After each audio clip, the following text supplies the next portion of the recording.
পূজা মণ্ডপে আগত সকল দর্শনার্থীদের জানাই জ্যৈষ্ঠপুরা বীণাপাণি সংঘের পক্ষ থেকে শারদীয় শুভেচ্ছা ও প্রণাম। প্রতি বছর আমরা আপনাদের সামনে নতুন কিছু উপস্থাপন করবার চেষ্টা করে থাকি। তারই ধারাবাহিকতায় এইবারের বিশেষ আয়োজন স্বয়ম্বর।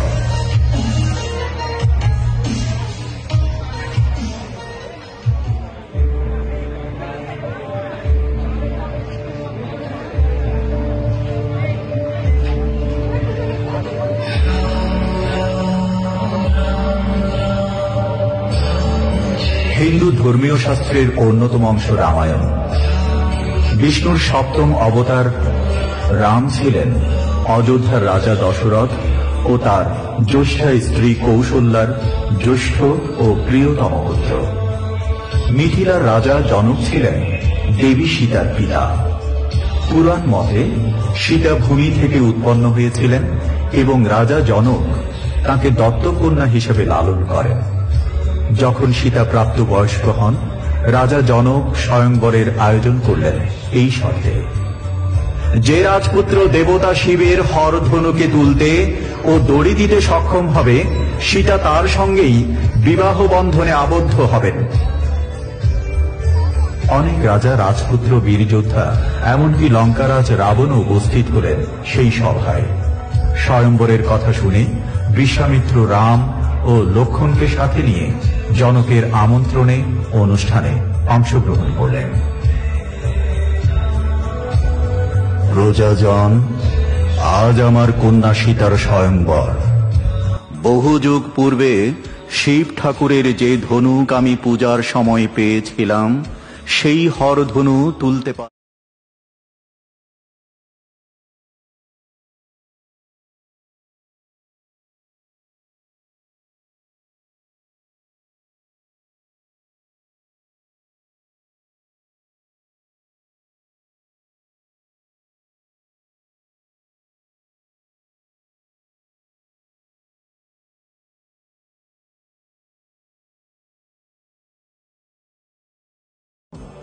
পরম শিব ভক্ত হওয়ায় তার মনেও প্রবল আত্মবিশ্বাস ছিল, কিন্তু না, তিনিও পারলেন না। ক্ষুব্ধ হয়ে বললেন, এই অপমান আমি কখনোই ভুলব না জনক। যে ধনুক আমি তুলতে পারিনি, সেই ধনুক তোলার ক্ষমতা কারো নেই। এই সভা ডেকে ছলনা করে আমাকে অপমান করা হয়েছে। একদিন এর প্রতিশোধ আমি নেবই। সবার ব্যর্থতা দেখে রাজা জনক অতি আবেগপ্রবণ হয়ে গেলেন এবং অনেক দুঃখ নিয়ে বলেন, আপনারা নিজেদের অনেক শক্তিশালী আর বীর ভাবেন, অথচ একটা ধনুক তোলার ক্ষমতা।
রাম এক হাতেই সেই ধনুক তুলে ধরেন। বাঁকাতে গিয়ে ধনুক ভেঙে যায় বিকট শব্দে, প্রকম্পিত হয় চারদিক। সবাই বিস্ময়ে চমকে ওঠে। যা কেউ পারল না, তাই এই যুবক করল। আজকের দিন মিথিলার ইতিহাসে চিরস্মরণীয়। আমি কথা দিয়েছিলাম, আজ হতেই তুমি আমার জামাতা সীতার পতিদেব। সীতা, এগিয়ে এসো, মালাদান করাও বীরের গলায়।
এভাবে রাম ও সীতার মিলন ঘটে জনকপুরে, শুধুই ভালোবাসার নয়, বরং কর্তব্য ধর্মের বন্ধনে।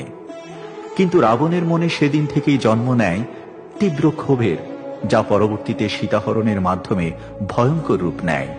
রাবণ বধের জন্য রাম তখন আরাধনা করেন মহামায়া দেবী দুর্গার, যেটি ইতিহাসে পরিচিত মায়ের অকাল বোধন নামে, যা আজকের দিনে আমরা শারদীয় দুর্গাপূজা নামে উদযাপন করে থাকি।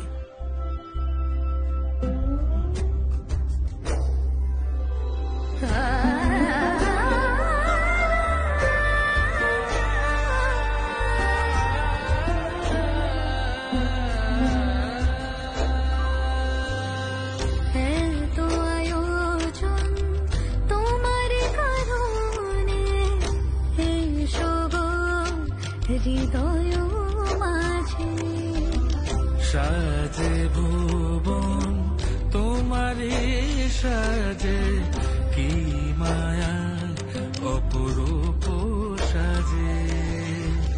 শরৎ